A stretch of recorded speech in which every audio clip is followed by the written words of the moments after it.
প্রাথমিক নিয়োগে দুর্নীতির মামলায় এবার আত্মসমর্পণ করলেন রাজ্যের কারামন্ত্রী চন্দ্রনাথ সিনহা। শনিবার ইডির বিশেষ আদালতে হাজিরা দেন তিনি। এদিন ইডি তাকে নিজেদের হেফাজতে নেওয়ার আবেদন জানায়, কিন্তু আপাতত আদালত তাকে 10,000 টাকা ব্যক্তিগত বন্ডে মুক্তি দিয়েছে। প্রসঙ্গত, আদালত মন্ত্রীকে নির্দেশ দিয়েছে নিজের বিধানসভা কেন্দ্র এবং কলকাতার বাইরে কোথাও তিনি যেতে পারবেন না। এই মামলার শুনানি চলাকালীন এই নিয়ম মেনে চলতে হবে। পাশাপাশি তাকে তদন্তে সহযোগিতা করতেও বলা হয়েছে। তবে কারামন্ত্রীর জামিন নিয়ে রাজ্যের নিম্ন বিচার ব্যবস্থাকেও দুষলেন ব্যারাকপুরের প্রাক্তন সাংসদ তথা বিজেপি নেতা অর্জুন সিং। তিনি বলেন, আইনমন্ত্রী মলয় ঘটক সেক্রেটারিকে নিয়ে রাজ্যের নিম্ন বিচার ব্যবস্থা নিয়ন্ত্রণ করছে। তার আক্ষেপ, কারামন্ত্রীর বাড়ি থেকে টাকার পাহাড় উদ্ধার হয়েছিল, তার বিরুদ্ধে চার্জশিট জমা পড়েছে। তা সত্ত্বেও মাত্র 10,000 টাকার ব্যক্তিগত বন্ডে তিনি জামিন পেলেন। তার দাবি, ইডি, সিবিআই কিংবা এনআইএ অধীনে যেসব মামলা তদন্ত চলছে সেই মামলাগুলোকে অন্য রাজ্যে সরিয়ে নিয়ে যেতে হবে, কারণ ভিন্ন রাজ্যে বিচার ব্যবস্থাকে ম্যানেজ করা যায় না, কিন্তু বাংলায় নিম্ন বিচার ব্যবস্থাকে ম্যানেজ করা যায়। তার কথায়, বাংলায় উচ্চ আদালত আছে বলেই সরকার বিরোধীরা টিকতে পারছে, অন্যথায় টিকতে পারতো না। ব্যারাকপুর থেকে বিশ্বজিৎ নাথের রিপোর্ট, বাংলায়।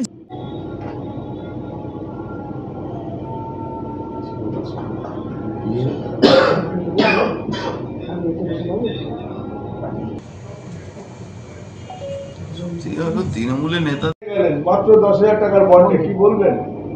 দেখুন, পশ্চিমবাংলা লোয়ার কোর্ট জুডিশিয়ারি যেটা কন্ট্রোল করছে পশ্চিমবাংলা ল ডিপার্টমেন্ট, এখানে মলয় ঘটক ল যে সেক্রেটারি আছে তাকে দিয়ে পুরো ইনফ্লুয়েন্স করে, আর নিচে লেভেলে যারা ওই এসিজিএম লেভেলে যারা কোর্টের যারা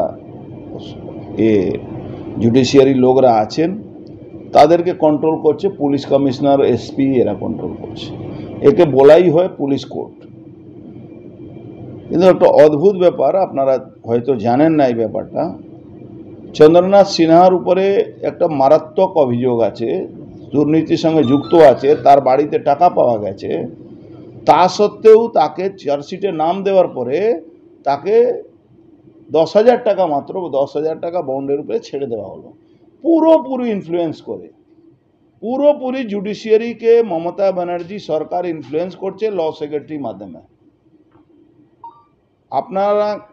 আপনাদেরকে আরও একটা কথা জানাই, এই যে জ্যোতিপ্রিয় মল্লিক যে অ্যারেস্ট হয়েছিল, তারপরে বাকিবুর যে অ্যারেস্ট হয়েছিল, এরা সবাই ইডি মামলায় পুরো 100% ম্যানিপুলেট করে এদেরকে বেল দেওয়া হয়েছে।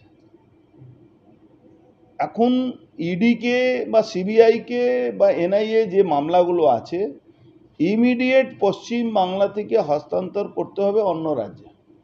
যে কোনো রাজ্যে এইভাবে জুডিশিয়ারিকে ম্যানেজ করা যায় না, যেটা পশ্চিমবাংলা ম্যানেজ করা হচ্ছে। একটা সামান্য ছোট্ট ঘটনা, আজকে মানস সাহা আমাদের লোক, ও কি রিকভারি দেখাচ্ছে, ইট রিকভারি দেখাচ্ছে, আজকে প্রায় 1 মাস ধরে জেলে আছে, যার কোনো এ নেই। পিসি চাইছে, পিসি চেয়েছে, জেলে ঢুকিয়ে দিয়েছে। আজকে ইডি পিসি চেয়েছে, পিসি দেয়নি, তাকে বেল দিয়ে দিয়েছে।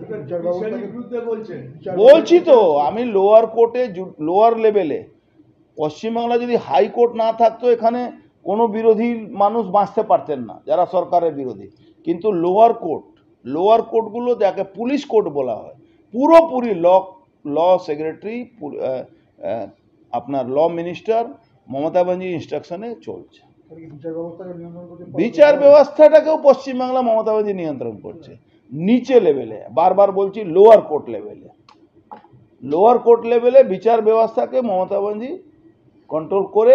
আজকে আইনের শাসন বলে একটা ভরসা থাকে সবসময় মানুষের, কি গো টু কোর্ট, আসো তোমার কোর্টে বুঝে নেব। সেইখানে এই যে বালু মল্লিকের বা বাকিবুরের যে বেল হয়েছে, তার এগেনস্টে ইডি হাইকোর্টে গেছে। চন্দ্রনাথ সিনহা ব্যাপারেও আমার মনে হচ্ছে যাবেই, কেন এইভাবে একটা চার্জশিট হয়েছে, তারপরে তাকে পিসি চেয়েছে, আর তার বেল হয়ে গেল। জেনারেলি কি দেখা যায়, পিসি চাইলে কিন্তু তার বেল হয় না, পিসি খাটতেই হয়। কিন্তু আজকে পুরোপুরি বোঝা গেল এভরিথিং ইজ ম্যানিপুলেশন। কোন কেস চন্দ্রনাথ? চন্দ্রনাথ কেসে সবটাই ম্যানুপুলেট। পশ্চিমবাংলা যত চোররা, যত মন্ত্রী আমলা যারা এই চুরি কেসে যাচ্ছে, যারা চুরির সঙ্গে যুক্ত আছে, যারা দুর্নীতির সঙ্গে যুক্ত আছে, টোটালটাই নিচের লেভেলে কোর্টটাকে ম্যানুপুলেট করা হচ্ছে।